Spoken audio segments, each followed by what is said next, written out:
What's cracking, everybody, and welcome to episode 238 of the Good Kraken podcast. I am one of your hosts, Noel Pearson, alongside the five-star man, Brevin, the dude, Stanford. What's happening, dog? I'm blue, I'm a dee da da da. I'm blue, I'm blue, I'm a dee da da. I like I'm okay with you doing that because the fucking new David Guetta rendition of that song is so I fucking fucking hate that insufferable. version. I haven't heard it, but she guys, I'm says blue. I'm good. Something gonna have the time of my freaking life. Something. I hate it. It's so dumb. It's so fucking dumb. I hate it. It's terrible. Don't do yourself the favor and don't look it up. You know what I mean? Just take our word for it. I don't want you to have to suffer through that. It's time to listen. Devin, how's your Saturday going, man?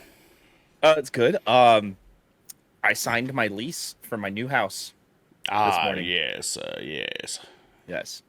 So, in the next couple of weeks, I will be going through a transitionary period of moving into the new house and getting things set up. I will have an office again, which I'm pretty stoked about. And Okay. things are gonna be cool. The house has central air, so I'll have AC without having to put anything in the windows. Oh, I have a central AC system, huh? Okay. All right. Yeah. Fuck you. Yeah. You know what I mean? Fuck Which you. is not normal in Oregon. It's not normal. It's really not normal. If you need to Fucking borrow bastards. my freestanding unit or no, let me know. I can snag it from my parents' house. It's just sitting You in their can't basement. not have central AC. Like literally, if you need to borrow it for the rest of summer. No, it feels like it's okay now as long as we don't hit another. Well, no, it's getting 100 hot degrees. again. It is. Well, I know it's It going to is. hit like 90. I don't know if it's going to be hitting Let's 100 look, again let's though, look. right? Let's look. Yeah. Well, in the meantime, while you're doing 95. that, as long as it doesn't go past 100, we're okay because at least at nights it's dropping down to like 65 still, right? Mm-hmm. But like when it was 100, it was still like 78 degrees at nighttime. It was fucking miserable. Last dude. night was amazing. It dropped down to like 52 degrees. Oh my god, dude! It's so It like felt our entire part is so so good. good, dude. I fucking love it, man. Well, I was working a show last night and I didn't bring a jacket or like a sweater or a long sleeve shirt with me. And I was just wearing a t-shirt. And I'm sitting there and I'm like, I'm getting cold. I look over at the merch table. It's like, my friend's band has long sleeve t-shirts. I'm gonna go buy a shirt. Jesus Christ! So you just long sleeved it up last night, huh? Yeah, it was great. I almost wore a hoodie this morning, so I guess you're not necessarily wrong. It's pretty chilly. It's pretty chilly this morning. Quite nippy. Oh, if you will. it's fucking perfect out. It's like 73 degrees outside right now. so nice. I fucking love that, man. Yeah. Feels good to be in Oregon most of the I'm wearing time. a tank top for a reason. Yeah, I was gonna say. I bet it's. I mean, I'm I'm still wearing shorts and stuff. You know, gotta You show them had to do legs. the leg fling. You just- Yeah.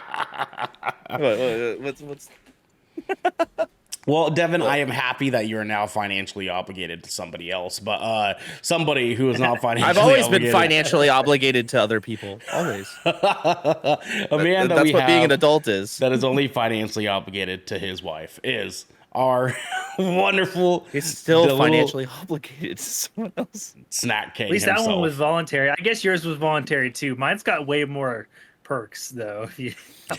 Yeah, I know. You're not gonna be fucking your house. I get anytime soon. central air with mine. What are you talking about? That's a great perk. I got Would central you air. trade that for blowjobs? I got that too. I don't have got central I air don't have blowjob. to I don't have to worry about that. I mean, but if you could, you know what I mean? Anyways, our snack king, Garrick Bartholomew Eaton. How are you doing, dog? Pretty good, man. I am enjoying my last couple of days before the old schedule goes back to normal. Mm-hmm. Here on Monday, school returns to what it once was. I'm actually kind of looking forward to it, mostly just because thank God I'll be making fucking money again. So I've mentioned it a couple times about how like August has just kind of sucked, but like I haven't had a paycheck since like July 15th. So Jesus like Christ. no paycheck, no income at all. So it's been struggling. Yeah, So I'm really like, excited to just have a fucking paycheck again, bro. have you just kind of been, I guess, not to pry or anything like that, but have you kind of just been like you and your wife were working something out with her income and like you're Fuck kind of yeah, we navigating around basically that? because she's like because like our contracts for the school district are different. Like I don't get paid through the summer, she does. And so like we had to like we did like some financial balancing stuff as well as like I was trying to find a second job. I found one a little too late in the summer, but I worked that new job basically this last month, but I just haven't seen a paycheck from it yet and won't for like another week still. um Sure. and then I've just been donating plasma as much as humanly possible to try to keep myself above water. Yeah, yeah, It's I been get it. sucky. Yeah, Yeah, man. but Well, hey, everything returns to normal. Like the new school year begins, I get a pay raise with this beginning of the new school year, so that's nice. So it'll be things should be looking up here in a couple weeks. good, man. Good. Yeah, I'm glad. At least you're heading in the right direction. At least, and I'm sorry Hmm. that you have to go back to work, but like, it is. Dude, well, it's like it's just one of those things where I enjoy having my summers off, but like, dude, even if I didn't have like the podcast and like all the other things that I have going on to do, I'd be stir crazy, bro. Like, I don't know how people don't work. Yeah. I don't know how It's people pretty don't do that. tight. I don't like it's I don't want to it's so hear from you. stressful. Me and It's so DJ were stressful to me, literally dude. joking this morning about like we don't really ever really know Devin's schedule because he's like getting another job at all times. He's like, oh yeah, I got another job. I'm getting No, it's yeah. it's And the then fact that got I this, just work at music I got venues. job number 4 lined up. Coming this. Oh, you 2 bands? Oh yeah, I'll go ahead and just do my second band. Like Feels like it some way. DJ was like, "What is Devin? What is Devin available?" Like, he's like, he just works, bro. He just works all the time, dude. Just squeezes in an hour every once in a while when he can. Devin doesn't even eat, dude. He works. I literally just ate in front of you guys. Do you have time to shit at all, bro? With you working all the time? Yeah. Bro, he's pooping at work. That's how he makes it Yeah, happen. dude. I get paid while I do it. Oh, you shit's out work, bro. That's crazy. What? You're telling me you don't get paid to shit? I mean, like, I Dude, take my like if one work poop, like for the day. A You know what I day. mean? Yeah. Yeah. It's usually just one work poop. I poop I have a routine. I wake up, I go poop, then I go to work. See, that's my thing. I take my morning poop. Yeah, and then but have I a- always poop first thing in Then the I have morning.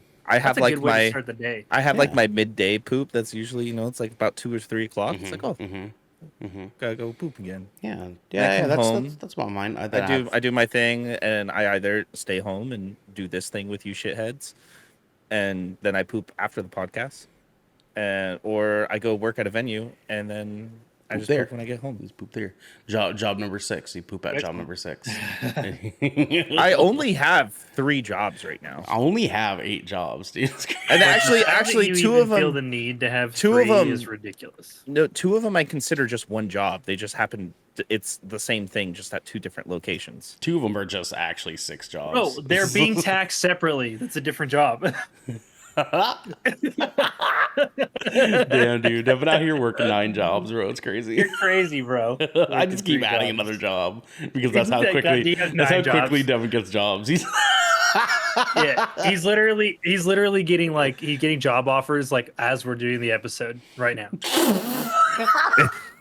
Probably, actually. I fucking hate you, but I don't hate you folks at home. Goodness, do I not? I mean, you might be able to hate us because this is a Good Kraken podcast. Your choice for all the nerdy video game and pop media news, reviews, and discussions that you want to hear. Live every Tuesday at 7 p.m. and Saturdays at 12 p.m. Like today.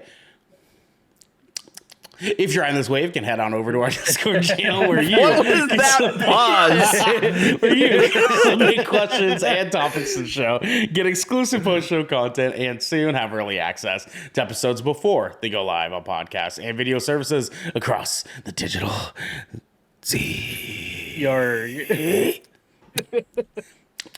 You know, you know what I'm saying? But if you've emptied your pockets for the latest and greatest in entertainment, that is totally fine. You can watch us record the show live right here at twitch.tv/Good Kraken Show. If you have Amazon Prime, you also have Twitch Prime. Devin, tell them. Uh-huh. He wasn't ready. He wasn't ready. He wasn't ready. Prime Gaming. Thank you, sir. And we would love for you to give that to us to help keep us pushing content out for all of you that are listening or watching at home.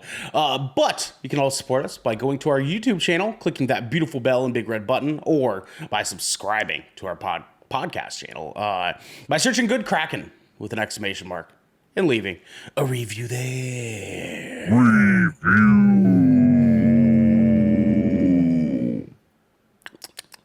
You know what I mean? Garrick! I hate that. What? We have some captain's orders. Do we? We do, my friend. Guys, you can check out our latest Splash Damage multiplayer gameplay stream out on YouTube. .com/Good Kraken Show right now. Me and DJ got a chance to play the Texas Chainsaw Massacre, the brand new game, just recently came out on Thursday night. We got to get into it with our friend Esco Boo Boo, friend of the show, as we went in there and just chopped up these hoes. Well, another thing that I had that had me a little sour in the mouth about this game, when you enter the match, it gives you like a quick like video snippet, like a video of like a scene of Leatherface like hanging someone on a hook and then like cutting them in half. But it gives everyone that scene, and it's every match, and it's the same video with a different person every time. Hey, Can you Ernell. skip that shit? No, you can't skip it. Game Pass. Game Pass. For what? What do you mean? It's on Game Pass. It is, yeah. It is on Game Pass. I did see it was getting like 7s and 8s. What would you give it? First impressions. 6. Your face. I was gonna say your face 6? says a 6. Like maybe 6. Like it's got enough problems that I can't like give it too much, but also like What? It's not that great. It's like if you've played Friday the 13th, you've played this. Like it's not. I did play that a lot when that came out. Like it's Friday the 13th with like 2 extra killers. That's like it's basically, and Friday the 13th obviously like Jason's gonna be like way OP because he's like running around, you can teleport It makes and sense. shit. Like it makes sense with that. And the killers like having a family makes sense too. But like having 3 fucking like OP characters chasing after the same number of people is that's just insane. I feel like there should be 6 survivors. I'd even argue for 5. Like Yeah. at least that would like kind of keep it a little bit more balanced. You have like that extra person And you could have like a party of 8 and then like randomize who gets to be the killers. That just makes sense. Yeah. Yeah. Crazy. I don't know, man. Hey, I guess- whatever game development company made a Texas Chainsaw Massacre. Hey, I got some ideas. Hit me up. Hit me up. Yeah, give us a Freddy Krueger one next. Who knows what that's gonna be like? But give us Freddy one next. No, give me a Child's Play one. That would be so fun to actually think about it. Think about it. Fucking stupid. That would be so dumb. Give me the new one and let Mark Hamill be the voice again. He's the voice of Chucky in the new one, right? No, I know. It's just like imagine controlling a little stuffed doll. You're just walking around as a little doll. Dude, I want to kill people with a lawnmower. I know you do. Guys, when you watch this episode, if you're watching live, it's not going to be up yet. But when this episode airs on YouTube and podcast services, there will be a poll up on my Twitter as well as our Discord where we're going to be actually asking you guys what you want me to stream next Friday. So our choices are either Fort Solis starring Troy Baker, or Armored Core 6 Fires of Rubicon, which a lot of people know about. So please, if you are watching this video, go check out the trailers for both those games. Head on over to twitter.com/OceanShrine and let me know which game you want to see us stream next Friday. We'll hear from you guys then. But the following Tuesday, next Tuesday, if you will, not next, Tuesday after, I believe. The next Tuesday. We are doing our official MCU Phase 2 rankings, August 29th at 7 p.m. Pacific time. I'm going to be coming in and adding some more movies to our official MCU rankings. Phase 2 is going to be a fun one for us to talk about. I'm real excited to like dive into that one with you guys. So, Devin, are you rewatching them, or are you just kind of like settling on your recent chronological watch of those ones? I'm just settling on my recent watch. Okay. It's only been a few weeks since I finished it. Okay, fair enough. Fair enough. And to be fair, I've watched all of that content quite a bit. Phase 2, yeah, it's one of my favorite phases for sure. So I've seen all of those movies a pretty good amount of times, an egregious amount of times. Disgusting.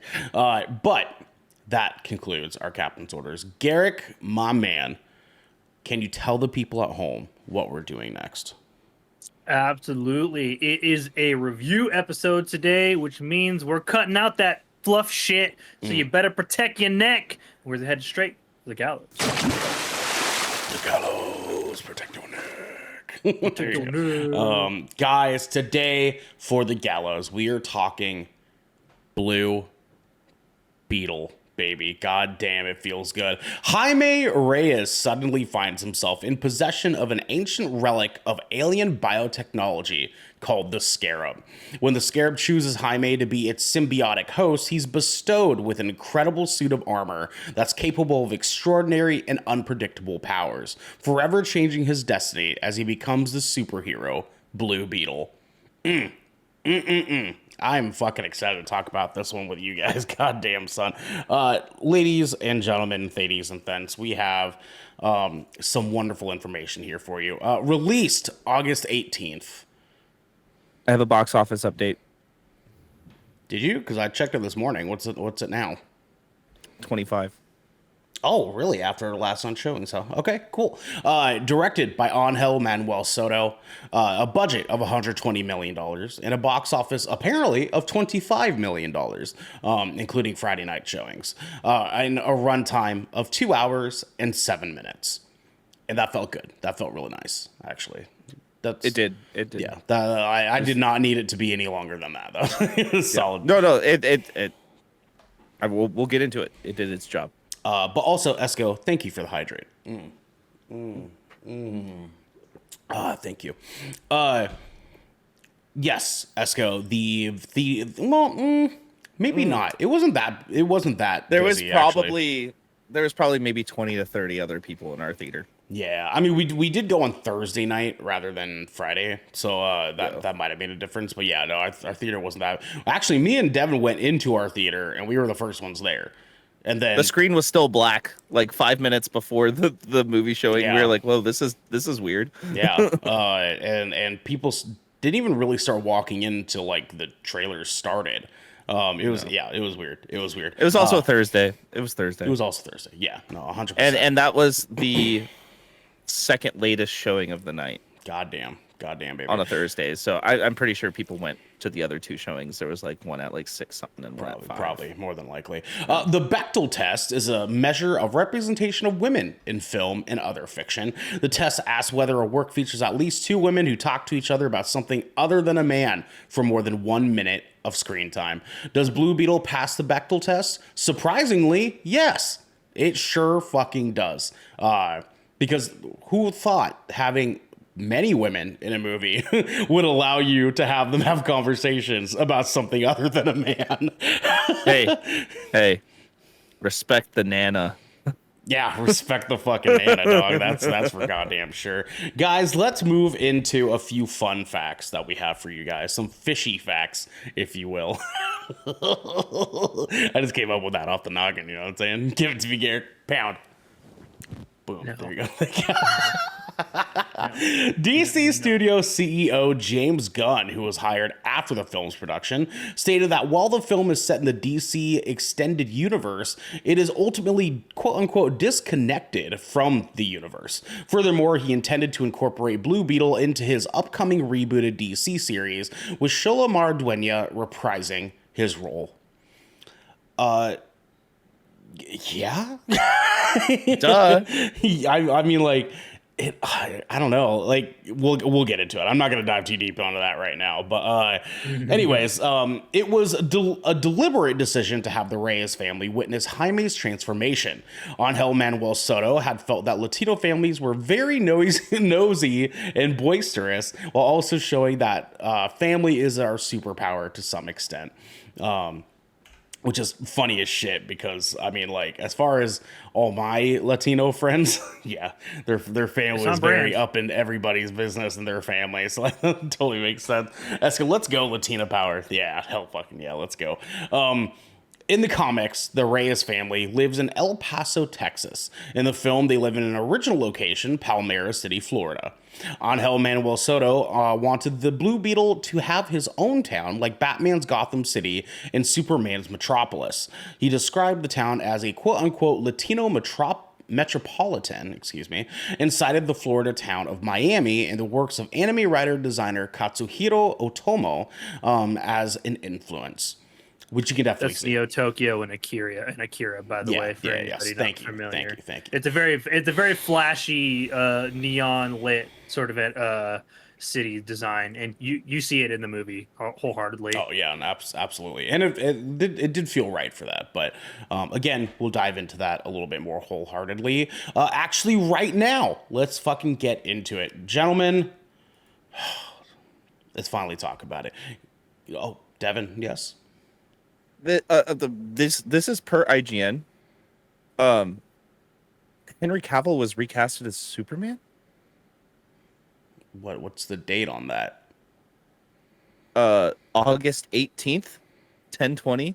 James Gunn says he's not making a young Superman movie despite Henry Cavill recast. Oh, I don't know. We'll have to look into that when we have more time, because that's. I was just looking up some stuff about DC while we were doing this, and I just came across this. It was literally yesterday. Well, I do know because they have a cameo that happens in a movie. Anyone picking up on it? But because I think it's referring to Black Adam. And I think it wasn't the Black Adam cameo. And I think that's what they're saying, is that, like, even though he got casted on that, that he's not actually continuing on with it. Anyways, you got audio coming through. What was that? I don't hear. Never mind, we good. Oh, okay. Anyways, guys, let's get into it. Garrick, let's start with you, my friend. What were your top level thoughts of Blue Beetle? I thought this was a pretty well put together movie. We kind of went over the synopsis. So Jaime basically gets in contact with the Scarab pretty early on, and then origin story basically ensues. I will say I loved the Blue Beetle suit design. I liked that they paid homage to the original character. I also really liked that they chose to lean into this. So I'm just a big fan. I love any story that's like family centric. That's just something I have like a soft spot for in movies and storytelling. I enjoy those sorts of stories. This was a pretty good superhero movie. I definitely feel like it was a pretty, I don't know if strong's the right word, but I do feel like this was a much healthier entry to what DC's been doing lately. This felt like it had some direction and some sense to it. But I do feel like it was really hard to kind of get a grasp because it is disconnected to that greater DC, like sort of universe. They trickled in, just some name drops to just, understand that like these characters do exist around one another, but Batman's there's no interaction with those characters. Yeah, exactly. And they did that a couple of times, right? And they bring up Superman, they bring up the Flash, and they just like they name drop those characters, but it, like, as far as like cameos, it starts and stops there. Like, this is Blue Beetle's story and the story of his family, and kind of like how the impact of like what, having like a public form of a superhero for like for a people, what that might look like. In this case, like it's through the lens of the Mexican people and centered around this fictional Palmyra City, which definitely you can see some Texas influence as well as like that Floridian influence in there too. But this is absolutely like you can see like from the get go. Like I know personally, like at the start of the film, I was just like, there's so many there were so many points where like this just looks like a block out of somewhere I grew up in Southern California, and like I enjoyed seeing that because I grew up around like mostly a Mexican, just like being born and raised in Southern California, and so like I noticed that. I mean, not super versed in the culture or anything, but I was surrounded by it growing up, and like I appreciated like being able to recognize that. Um, I will say this movie is ridiculously safe. Like I will from a storytelling standpoint, like you could check off the boxes for the number of superhero tropes that this film hit, and it hit every single one of them. Every single one of them. Like to the point where I was like I actually started keeping track of like the shit that they started to do in the film, and and they did it in like such an uninventive order. Like it killed a lot of the drive for the story for me because I was just like, oh my god, we're gonna get like our 3 minutes of mask off time, and we're gonna get our 2.5 minutes of cracked mask time. The villain's gonna get his weird sort of like the story was so insanely unimaginative it hurt actually. um like this was a superhero origin story film, and you can't avoid the fact that it chose to lean into those tropes. And yeah, it did some things for me where I thought it was really cool. But like the tropes weren't what made this film exciting. It was the cast, the fact that they chose a fresh location. Thank fucking god they didn't do this in El Paso. It would have been fucking shit. Um, but like there was just I felt like there was a lot to be desired in this film. This was a great movie. It was a great entry for like finally getting us some diversity in the superhero world, and Mexicans absolutely deserve their own superhero. I just wish so much so that this would have had a similar impact and weight and character that we would have gotten with something like Black Panther, and I felt like they missed that mark and opportunity. I felt like they did tap into the family centricness of like Latino like family building and the way that like their homes run, and they tap into that wholeheartedly in this film, and it was my favorite part. But as far as like the pacing of this movie and the way that they chose to tell the story, I was by the end of it, I was just like, yes, this was a superhero origin film, and it didn't feel like anything greater than that to me. Okay, Devin. I thought the movie was fun. It was definitely filled with quite a bit of tropes. Um, I really disliked the performance from the antagonist, Victoria Cord. Oh, Susan Sarandon. Yeah. Yeah, her performance was very unbelievable, honestly, and it was like she was just there, and like every time she was on screen, I kind of cringed because it felt to me like a high school kid acting. Okay. It was just really it was like Days of Our Lives, like soap opera acting, dude. It was bad. There's like emotionless. You know what I mean? Yeah. Like I get it, she's a villain, she's supposed to be, but it wasn't even like her being a villain. It's like going from like Shallow seeing motivation. yeah, like seeing Chuck Iwuji from like Guardians Volume 3 this year to seeing this like as a villain was just like Yeah. can you just die already? That's like how I felt. I was like you know what I mean? I really liked the family aspect to the movie though. There was a sense of comedy in this movie that didn't feel forced, which I felt like Okay. is pretty rare for a DC movie in a sense. And it also didn't feel like it was trying to be Marvel either, because really I would agree. she just wanted to take a shit. Yeah. Person's toilet. That's it, dude. I was actually fucking dying at that part. I was starting to lose it. I thought that was hilarious. The return of George Lopez was very welcomed. I liked it. I thought he was fun. I love him. Yeah, I love I him. just do. However, I have a caveat with his fucking character. Okay. Fuck does he know how to do that stuff? Like do we just need to have like a character that there's always somebody that's connected to these superhero or superhero adjacent that just knows how to use every single fucking piece of tech He's ever the guy with in the no chair, explanation. man. He's the But guy in there's the no chair. He felt like explanation. the guy in the chair. He felt like tinfoil hat uncle, which is I think is a really funny take on the guy in the chair. Yeah, I agree. But there was no explanation to why he knows how to do anything. No. All we know about his character is that he is the crazy uncle with the taco truck, and he sleeps on his brother's couch with his family. That's literally it. Yeah. And I'm not spoiling anything for you because that's Yeah, literally it. There's literally nothing there to spoil. That's Those are like his words. It's like 3 Yeah. lines that they give us in this movie to explain why and there's he's there. But there's no explanation why he knows how to use all this technology, especially like the last act in the movie. How the fuck do you know how to do that all of a sudden? He knew how to fly that? Like, he knew how to control that? Like again, I had fun with the movie, but at that part I was like, wait, what? Like, huh? Yeah, sure. You know? Sure. You know, also, I really liked Damien Alcazar, which is he played Alberto Reyes, Yeah, Jaime's the father. I really liked him. He had a very nice, wholesome presence in the movie. Yeah. Like, and it was, he was like probably only in like what, 10, 15 minutes of the movie. Still liked him.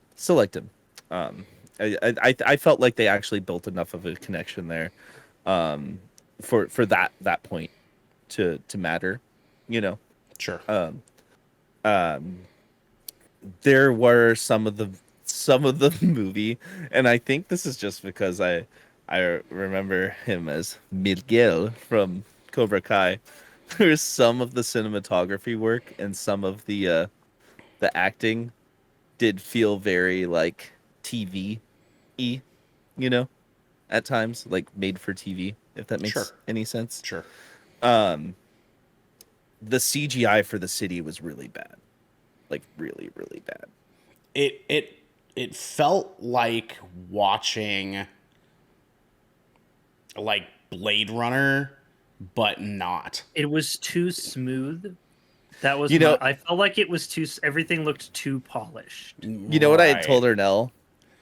I was like, man, they really wanted to make that look like Cyberpunk. Even when it was a completely nice blue sky day, the ground was still wet. Yeah, I mean, like it felt like Gotham, With the lights on. a la George Clooney Batman. No. It felt like that were like all the whole city just felt like they were filming on a platform that was made to look like the top 3 floors of a tower. You know what I mean? Like you remember like Mr. Freeze in Batman. It's time to freeze. Unfortunately, yeah. The fridge It's time to freeze. Yeah, but you know like Mr. Freeze in George Clooney's Batman, how like his like all of his like areas, his arenas, his warehouse or whatever, if you will, all just felt like a stage.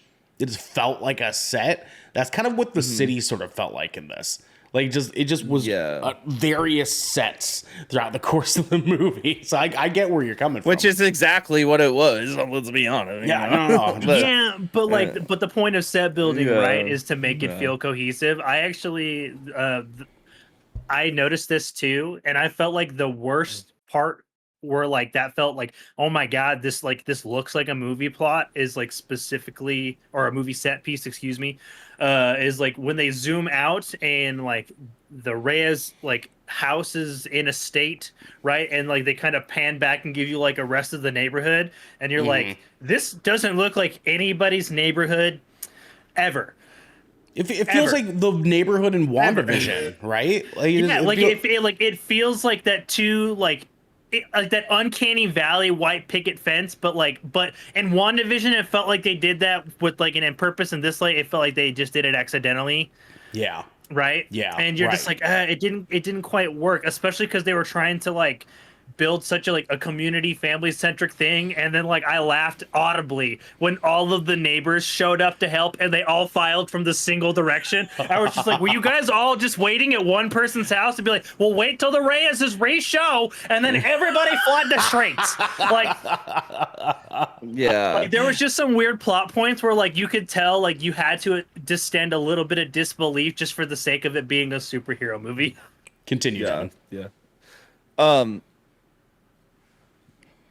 Blue Beetle suit, perfect. They did a great job on that. I do feel like when his helmet wasn't on though, it looked bad. Like which is surprising because his suit was actually practical. Yeah. Like but the only thing CG was on, it looked great. Yeah, the only thing that was CG on his suit was the eyes. And and I think the mouth and the two little things. Yeah. I like the CLs, but that goes to show like how bad it actually looks sometimes, because you could tell that it was this like 3D printed cosplay suit. You know what I mean? Like sometimes his helmet would be off, and it was like, oh, that neck part don't look real. It was the whole, like, the bust. It was the bust area. You know. Yeah, man. Yeah. It looked like the EVA foam. Yeah. Exactly. Right. But the choreography for the Blue Beetle action parts were actually really good. And I was doing a little research. The director of choreography got the inspiration for Blue Beetle's movements and fight scenes from Injustice. Yeah. Good choice. Yep. Honestly, good choice. Very good game. I actually really like that game. I played the shit out of that game. Yeah, so. Man. They did surprisingly good on that. But I thought that was really cool. Overall, I enjoyed my time with the movie. I got some laughs at it. I liked I really liked his performance as Jaime Reyes. And I like the scene when he's like, "It's Jaime." Okay, Jamie. Yeah. Okay, Jamie. that was we all started fucking laughing, dude. Felt that fucking shit in your bones. Yeah. You're just like, it's not my fucking name. Just say it right, please, God. Yeah. Or Sanchez. My name is. Then he's got like 6 last names. I mean, I'm not gonna give it away, but man, he could have been the guy in the chair.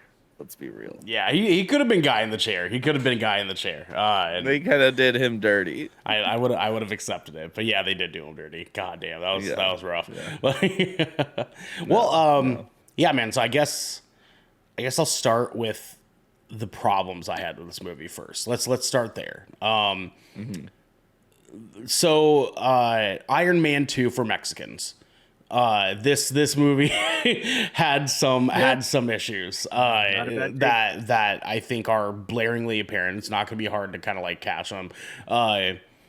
It also had some really great stuff too, and like because of that balance, it's sort of easy to walk away from this saying what you guys are saying and just say like, yeah, sure, it's a superhero origin movie, and it's a better DC movie. It is, yeah. No, I mean like it is. I thought it was better than The Flash. 100%. Yeah, and I think that a lot of that is just around the dialogue that is written and how the story is written, generally speaking. There's not enough inconsistencies to be disappointed with the movie, but there are some things that did bother me. So I wholeheartedly agree that Susan Sarandon in this movie was just bullshit. Like, she sucked. She was just like, when I say Iron Man 2 for Mexicans, she is the worst version of that guy from Iron Man 2. Fucking, yeah, dude. Justin Hammer. She's the worst version of him. He did better. At least he acted that part good. At least he acted that good. Susan Sarandon feels like, because she was supposed to be casted. She auditioned for another villain role many moons ago in the DC universe. I can't remember what it was, but she didn't get that role. So it feels like she did this one and just said, "Fine, I'll fucking settle." And like it like her villain character is just so weirdly written in like every way, shape, and form, enough so that I was actually more interested in what's his name, Conrad Carapax, far more than I was interested in absolutely. her. And 100%. I actually was more interested in him than I was with the majority of the characters in this movie. His character is actually really, really fucking cool in the sense of the backstory that we find out like 3/4 of the way through the movie. Yeah, Olmec he was always like kind of a cool villain, dude. Yeah, like and like making him Guatemalan in contrast to a movie about a Mexican family is super interesting because like Mexicans and Guatemalans have some weird like relationships with each other. Like having his backstory be like played out the way that it did and the reveal that we get of it. His character is just so much more interesting than Susan fucking Sarandon's character in this. Yes, sir. My problem with that reveal, I remember now. Like after all that, when like I just like because he doesn't make it seem like the whole movie that he forgot everything. Yeah. He just like well, not only that, but you're gonna go through the whole fight sequence after everything happened that already like tapped. Like, no, for an 100%, man. You're picking up what I'm putting down. His character was interesting, but obviously there were still some issues there. Yeah. The suit had its ups and downs, like because the suit is cool. The way that they utilize the suit is fucking dope as shit.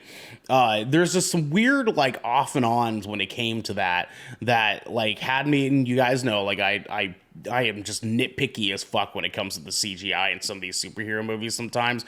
I'm just like, how do you have your budget and you still fuck up on that? Anyways, one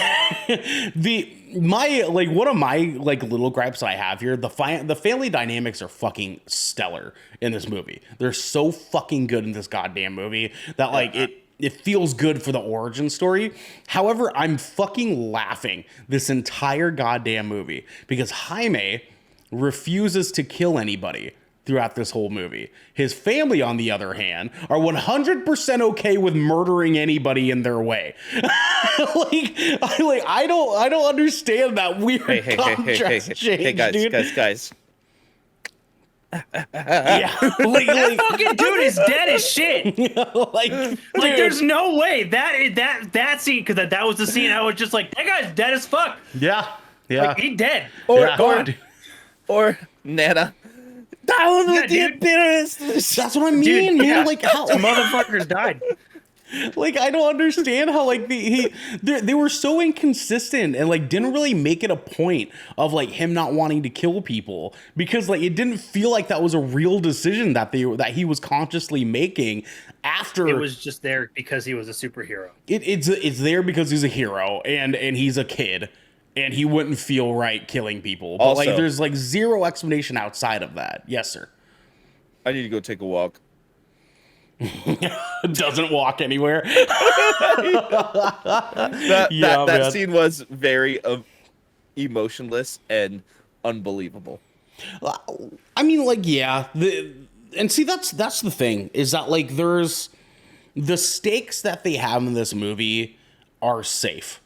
All the problems that they run into this movie are safe. Like it just feels like they're like, I mean, obviously you guys have heard me say this before. I fucking hate when they make a hero fight themselves.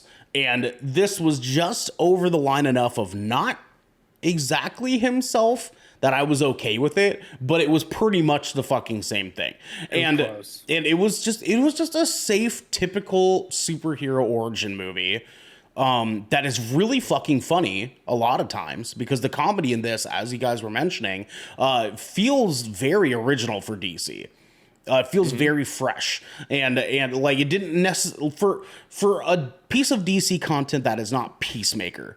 You know what I mean? Like it didn't share that same comedy as Peacemaker or the Suicide Squad. And having like comedy be superhero-ish in that sense, this movie did a good job of that, and it did a good job of like the relationships between the hero and everybody around him. I could see, I watched this movie in the same way that I watched Shang-Chi, where like it was fucking cool to watch it and say, wow, like I can relate to everything they're saying, being, you know, part Asian myself.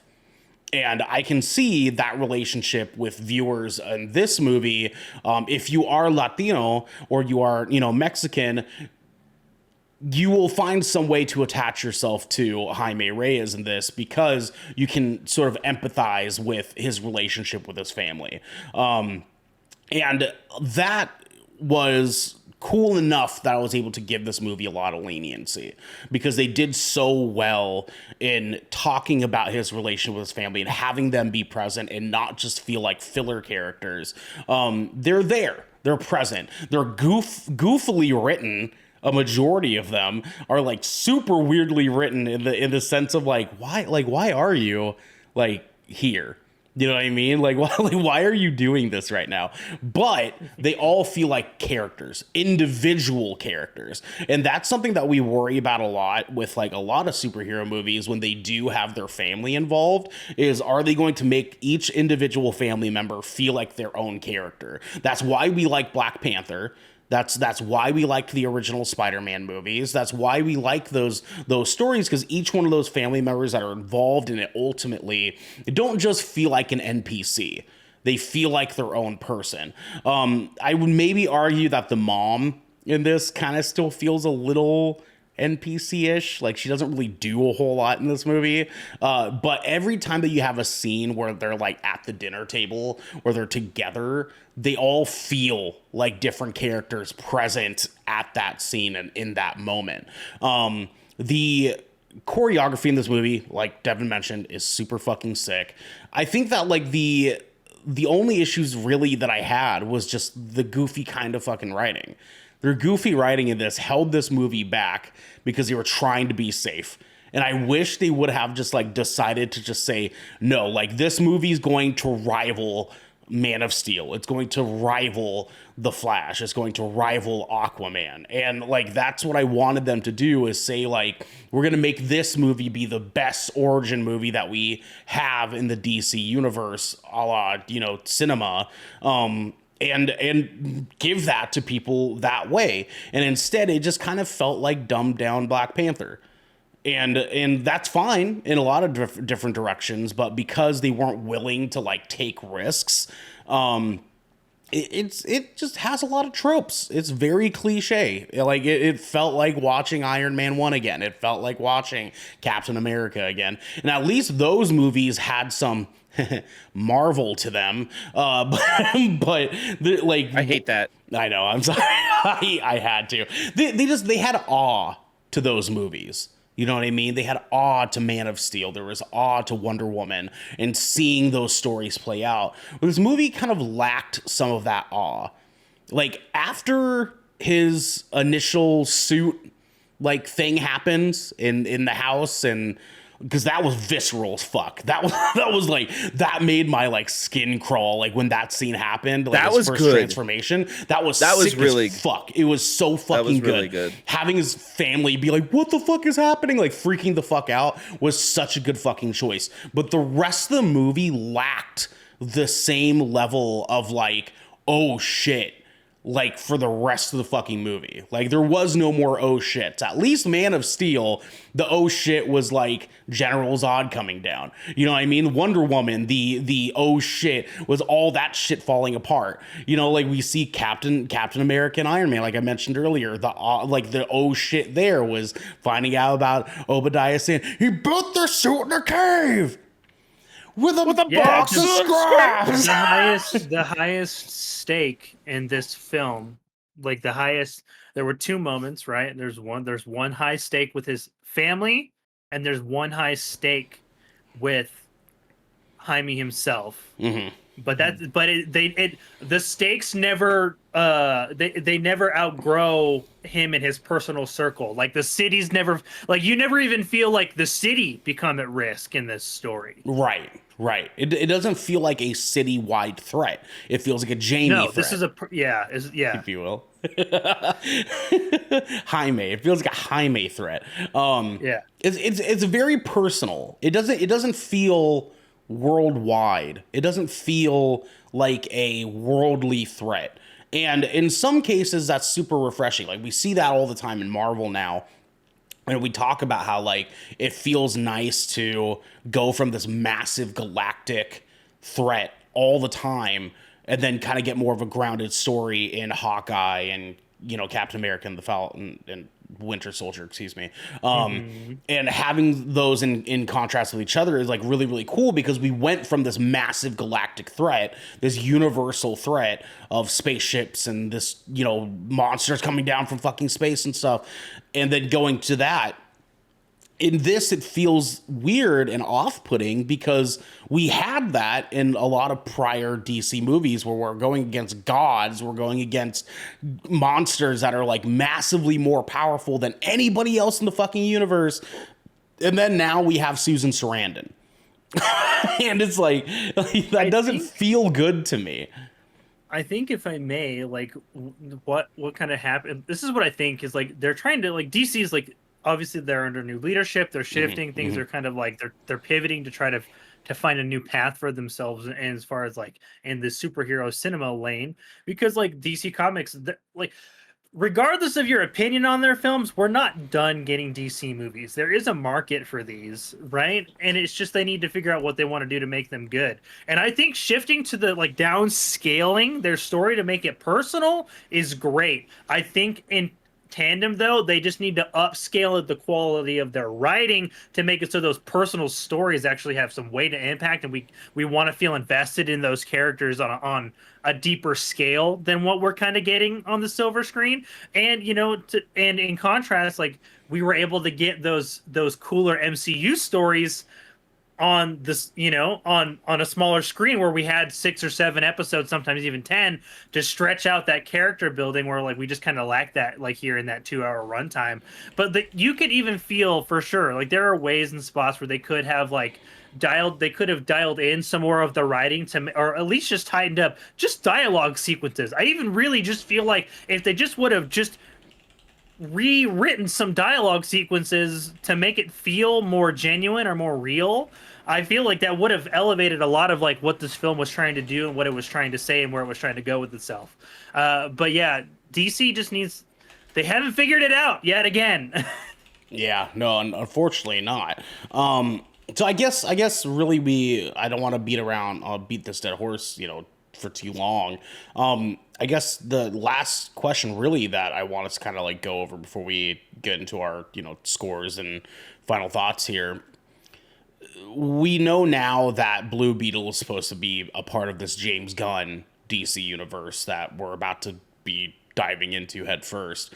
I don't know if Peacemaker is going to be part of that. I don't know if the Suicide Squad is going to be a part of that. Who fucking knows? There's a lot of conversation around that stuff. Do you guys, and we can start with Devin here because I want to hear your thoughts a little bit more on this. Do you feel like this is a good starting point for this James Gunn DC universe that we're about to go into? Like, is it like, do you want more of this? I wouldn't necessarily say I want more of this in the context of quality of content because I feel like they can do better. Okay. Because they have in the past. As an origin story, and considering this, let's just say this is phase 1 of the James Gunn DCEU. I think it fits in that place of being a phase 1 reboot of the universe as an origin story, and not being interconnected with anything else, because that's exactly how Marvel started too. Their individual solo films were their individual solo films. The only difference between that is Samuel L. Jackson showed up at a post-credits scene. Sure, that's it. So I think it fits in that place personally, and like we have our critiques of this movie, but this was not a bad movie by any means. It was super fun. I enjoyed it. I loved the concept of Blue Beetle as a character, like just as like a Beetleborgs fan, like an Ultraman fan, Power Rangers fan. Like he fucking like I enjoy like the aesthetic that character has. I like the design of his character. He's actually a very, very powerful superhero because which they allude to by some of the things that the AI in charge of the Scarab itself I have an arsenal at my disposal, but Jaime doesn't have the imagination to use that yet. So his best fucking he can come up with a goddamn sword, right? It's a Buster Cool. sword, Yes, though. a Buster And sword, right? he Cool. does the slash He too. does, dude. He does, man. Yes, That was there was a lot of Final fun. Fantasy VII Easter That egg was so cool. straight It up. was so fucking cool. Bro, Like- he literally there was a fucking goofy weapon introduced in this that was just a goddamn. It was just a Nintendo Power Glove, It was bro. yeah, like literally. this movie was not unafraid of having some fun with itself. It just needed to do that more. Yeah. It just needed to lean into that individuality because like DC's in a good place to start over. You can kind of see where in the parallels where this has the potential to fit into that Iron Man esque place of like whatever DC wants to do, and they just need to sharpen up that writing, which start paying some motherfuckers, and maybe you will, and Yet, and Fair. and I feel and if they take the time to make Blue Beetle a centric character for what they want to do in the future, right? Because the Scarab is a galactic entity. Like let's that like use that to propel our galactic threat Yeah. of the future forward, rather Yeah. than just shoehorning him into the Justice League somewhere. yeah, and also like Yolo has a lot of room to grow into this role. You know what I mean? Like he is young. Blue Beetle is definitely And a he force wants to be play reckoned the with. character. Yeah, Blue Beetle can go toe to toe with a lot of DC's characters very easily. I'm also easily. very happy that they picked him for this because like I think he imbues this youthful take on Blue Beetle so well. Because I mean like Blue Beetle, Jaime Reyes Blue Beetle specifically is pretty fresh. He was started in 2006, and so like having them iterate on like the newest version of Blue Beetle and then also pay ode to the original two Blue Beetles between Cord and Danny, fucking what's his name, the first Blue Beetle that they actually like teased in the beginning of the movie. I was freaking out next to that. I was like, dude, they fucking say his name. That's so sick. Still kind of paying their respects to those first two characters and making it make sense in the story was a really, really good choice because like they allow us to sort of like believe in that a little bit more, whereas in Marvel they kind of just say, no, this is the Captain Marvel. Like there is no like male Captain Marvel that existed prior. It's just this is her. And sometimes that's awesome, and sometimes that's really like in poor taste. But in this case, like it worked, and Sholo he does a good job of being a young superhero, where in DC we don't really have a lot of that. Like we don't really have a lot of like kid superheroes in the DC universe, and it feels good to have that now and have it feel like it's actually a kid, because now it starts to feel like, oh, we have now our DC version of Tom Holland Spider-Man, where people are like, when we get into the greater heroes, they're gonna have to babysit him a little bit, and like we didn't have that with the Justice League characters. We kind of had that a little bit With Cyborg, Shazam. a little. Shazam. Shazam. Yeah, sure. Yeah, I like, and even then, like Shazam felt so separated. Well, yeah, I mean Shazam too. Well, But Shazam 2 was not good, but like Shazam's largely touted as like one of the better origins that DC It is. has produced, and which is funny too because it has a very family centric story about it too, and they made it very personal and like I don't know, I would be very curious to see what the future of these characters looks like because like they need to interact like some of these characters can't go away but like they're going to be different people than we saw them as before. Like Shazam's super important, like Black Adam's super important, obviously we got to have Superman and Batman, but like I just think it's okay for DC to like experiment with these lesser known characters. I actually think it's going to be to their benefit in the long run. Yeah, I agree. Yeah, I agree. We've had so many Supermans and Batmans at this point. We need new characters. But we also need new characters that they can commit to. And like, and I think that's our big problem with DC is that like they've now Yeah. rotated through like 7 Jokers, 8 different Batmans, like 3 different Supermans, like not including the originals. Like, go ahead. I need my fucking Nightwing movie. Yeah, dude. Like we need like there's still a whole bolster You know of what? fucking DC characters that they've yet to fucking touch. You That kn- would be dope in this. I actually know the perfect spot for Blue Beetle to fit in instead of Justice League. What if we work towards a Teen Titans or like a We get an Titans? actual Titans film with like Yeah, good like fucking an actual writing. Titans. Yeah, I could totally see that. I could totally see that. Honestly, it could be. I mean, like I don't necessarily know if that's on their we plate. do know With, we do know that James Gunn's Batman property that he's working for this DCEU, we do know that it is going to be a younger Robin. Yes, we the Brave do and the know Bold. that, yeah. But we are getting a much younger Superman though, because of what they're doing with the Superman choice. We also know that they're weirdly doing the Brave and Bold version of Batman.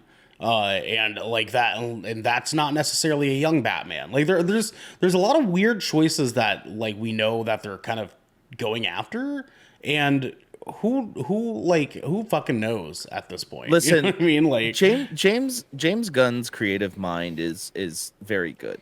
He's been faith. hitting it. Yeah. I have faith. He did a great job with Guardians of the Galaxy. He did a great job with the Suicide Squad. He did a great job with Peacemaker.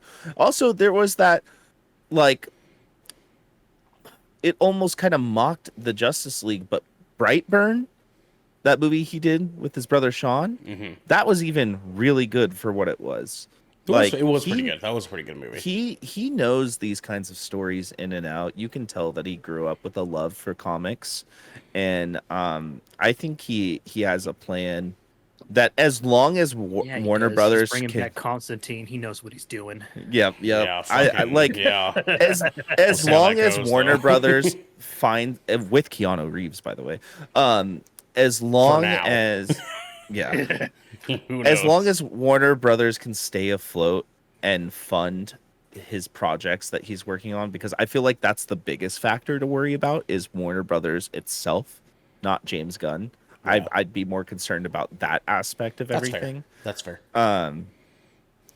As long as he can get the right funding and tell the stories that he wants to tell, and also work with writers that he wants to work with that are also being compensated well for these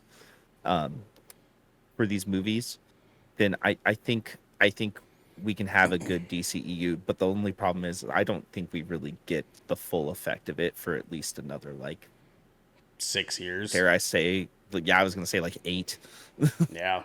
Yeah. They Like, got some like, dude, rebuilding to do. we're gonna be pushing 40 before everything is like cohesive. I'm gonna dive and strip before then. On the other hand, though, to kind of like tie things up before we give our ratings here, have you guys seen who does the voice for Kajida? Nuh-uh. Go Google. No, actually. Go Google Becky G right now because she is fine. Oh shit. What? She is fine. this woman is stunning. Like, I want to make Wait, that. is she's in American singer? She I've seen her in like something else. I Bruh, she's Trini from the 2017 Power Rangers film. I knew yeah, She is. she is. I recognized her. I need to make it clear that if there's any reason I'm gonna see Blue Beetle, it's to hear that. Because that is goddamn, son. You know what I'm saying? Goddamn. And you guys at home can look up Becky G too. Do yourselves a favor. Garrick, let's get into it, my man. What should people see this right away? And what is your final rating?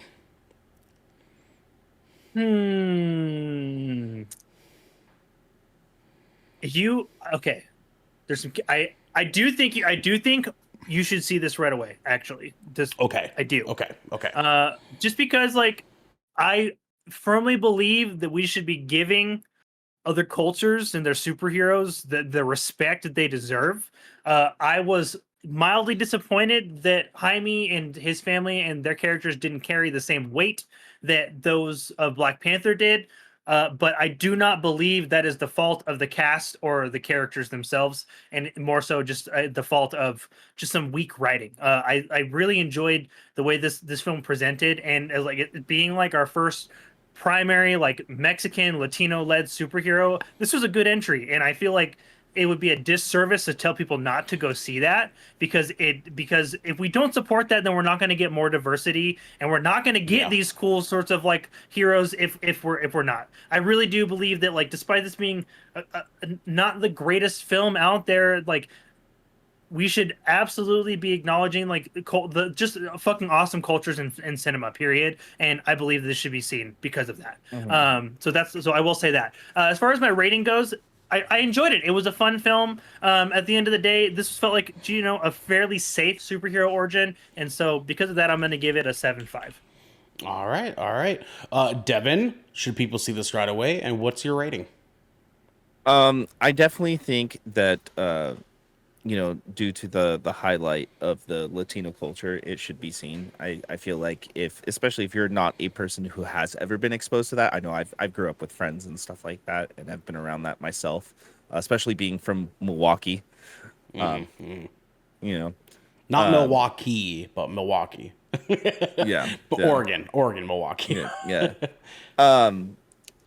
This is a fun movie. It's got some good laughs in it. It stands on its own legs. As if you've been listening this long, you know that we definitely have our caveats about some of the choices they made for this movie. I do want to stress that, like I said earlier, Warner Brothers is in a weird place. So if we want to continue to see the rebuilding of the DCEU, and we want to see where that can go, I feel like this movie needs to be seen personally in theaters, because this movie does have to do well, because The Flash did not. So I would say yes, go see this movie in theaters, even if you're not familiar with the character. This is a great origin story. It's a good place to get started. And yeah, this movie is a definite hard 7.5 from myself. All right. I like it, my friend. Before I go on, I want to let people know at home, DJ also did see this, and he actually is giving this movie a 9 out of 10. He really enjoyed this movie. Which is why I wanted him to be here, because I'm curious as to why he gave it a 9. Yeah, I know. I bet what it is for him was mostly probably like the comedy and, like we mentioned, the family usage in the story. I'm sure that's what it was for him. Because I was able, I guess, to kind of put my final thoughts in. I was able to sort of relate to this movie on a lot of different levels, because Filipino culture is very similar to Mexican culture, because we're both, Spanish-driven countries. And so there was a lot of things that happened in this movie that I was able to kind of say, like, oh, fuck, yeah, that is true. Like my mom did go to my first job interview. It was goofy, but I can see, like, the relationship that, like, DJ would see in that and say, like, yeah, no, that was funny as shit. I think everyone should watch this right away. Not just because the cultural aspect, but as Devin was pointing out, we want this movie to succeed. We want DC to succeed, because we haven't wanted DC to stumble. They just have. Like, I remember watching Man of Steel for the first time and be like, this is fucking insane. I remember watching that movie and being like, what the fuck was this, dude? This movie was so good, man. Like, I love Man of Steel, and I've wanted DC to have it figured out for so long. And at the very least, is I hope that this is leading them in the right direction to get there. As Devin said, like, we gotta, unfortunately, we have to support Warner Brothers here in order for us to continue to potentially get more good DC content, because goddamn are we champing at the bit for it. Devin, I see you getting ready to pitch in. Go ahead. No, I almost sneezed. Oh, okay. Garrett, go ahead. Just as a friendly little reminder, like, if you're still on the fence, if you're still here and you're still on the fence, just remember our only other DC piece of content film wise we have is fucking Aquaman 2. Go see Blue Beetle. Go see Blue Beetle. Please, God. Yeah. Go see Blue Beetle. Go see Blue Beetle. Also watch Peacemaker, because that's a fucking good show. So good. What's your rating? Yeah, what's your rating, Erno? I'm going to give this movie a 8 out of 10. So does that make this an 8 automatically? 2.75? Yes, it does. As a matter of fact, makes this an 8 out of 10. Yes, on average. So it's an official 8 out of 10 from Good Kraken here. Twitch.tv/Good Kraken Show. Feels good, man. Feels good. Yeah. It would have been a 9 out of 10 if they just took Victoria Ford or Cord out of the movie altogether. And just Honestly? had Olmec. Yeah. Yeah. Just saying. Garrett, go ahead. I laughed a little bit, only because this was the rating that I said we were gonna settle on for this movie. I was talking to my brother about it, and because he's always so curious as to like what you guys. I was like, Ernell's gonna give it an 8, and he's just like, "Are you serious?" I was like, "I swear to God, watch." I had a fun time with it, man. It's not perfect, but like it's good. Like it's not fine. It's better than fine for sure. We've seen a lot of fine movies this year. This is not a fine movie. It's a fine movie to you is usually a terrible movie to me. Oh, okay, this fucking guy. You know what I mean? Just because he couldn't. I just love that Jag called you out on that too. He couldn't translate fucking Malignant. Now this guy still won't let me live it down. Jesus Dude, Christ, that is a universally not well liked movie. You know what though, Devin, and you're gonna be very happy to hear it. I saw someone tweet like a really cheeky post saying that like, I can't believe people are still trying to convince themselves that Malignant was good, and it made me stop and reflect, and I was like, maybe that movie wasn't that good. And so I actually went and rewatched it and was like, wow, this movie really is that bad. Like, it's not good, bro. So, we've been trying to tell you. I secede, Devin. My apologies for my past year of bullshit. Malignant's not that great of a fucking movie. So man. Devin finally gets the fucking dub he deserves. I bow. I eat the bullet. The worst part is I was excited to see it, and I was like watching it. I was like, what the fuck is this? Because what the point they were trying to make was Malignant actually campy, or was it just bullshit?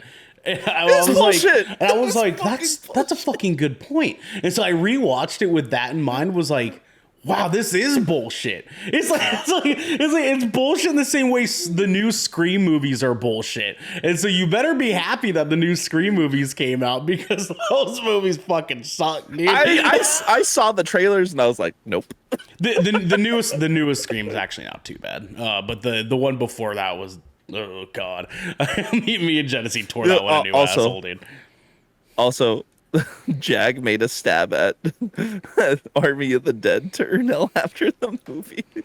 He's like, he's like, yeah, I tried watching it and I got 15 minutes in and I turned that shit off. It sucked. The movie was so much fun, man. I'm over it, dude. But I hope you guys at home are not over it, because next we're going to talk about our schedule for next week. Next Tuesday, we got another Good Kraken podcast where we're going to be covering the Gamescom opening night live. Yes, sir. Garrick, do you work during the day on that Tuesday? He does. I do, as a matter of fact. Does, yeah. You're gonna have to reach out to Xander and see if he can maybe work that out. But we'll see. Like we said, we'll follow up on over messages and stuff. It is tentative, guys. I have that day off. I am going to try and get at least someone, whether they are from GK or an adjacent source. I want to live react to it. So. Yeah, we'll see how it goes. In the meantime, but we will still do a rundown for those of you at home that don't get a chance to watch it. We will give you guys the coverage on the cool announcements that we get that day. So with next, we have Thursday. We got the Shipwreck Show. live recording where if you are in our Discord and you are a Twitch subscriber, you are able to go to Shipwreck Submissions and drop a question that you maybe want us to answer live on the Shipwreck Show. We'll pick the best one that we think will make the best content, and we will give you terrible answers to your questions there live right here at twitch.tv/Kraken Show. So come in and join us for that. Next Friday, we have an Ocean Shrine story time for the very first time in a while.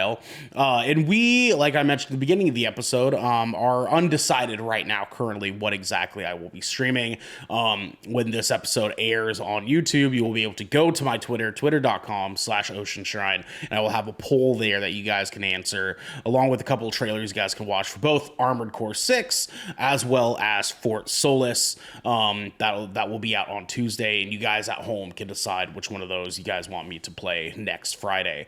But then next Saturday, we will have another Good Kraken podcast where we'll be doing our official spoiler-free review of Gran Turismo, where I will be able to then quote the 80 times that I've watched this trailer and cringed when he said, "Wait, I know this arena.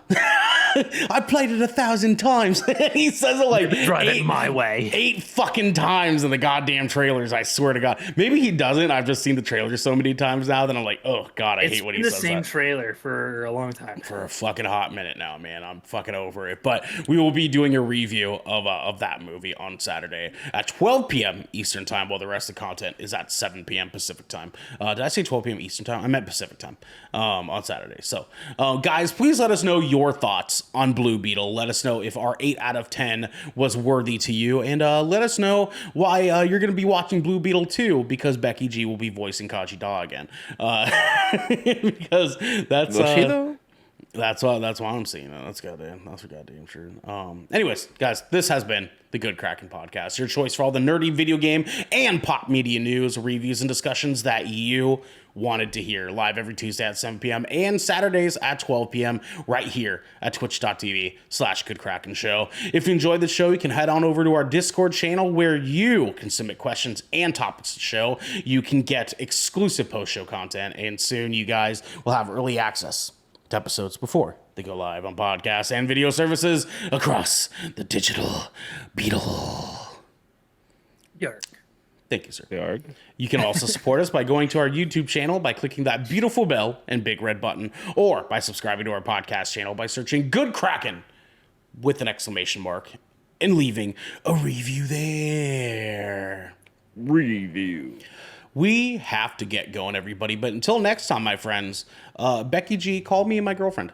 Call me my girlfriend. Is that the new Tamagotchi?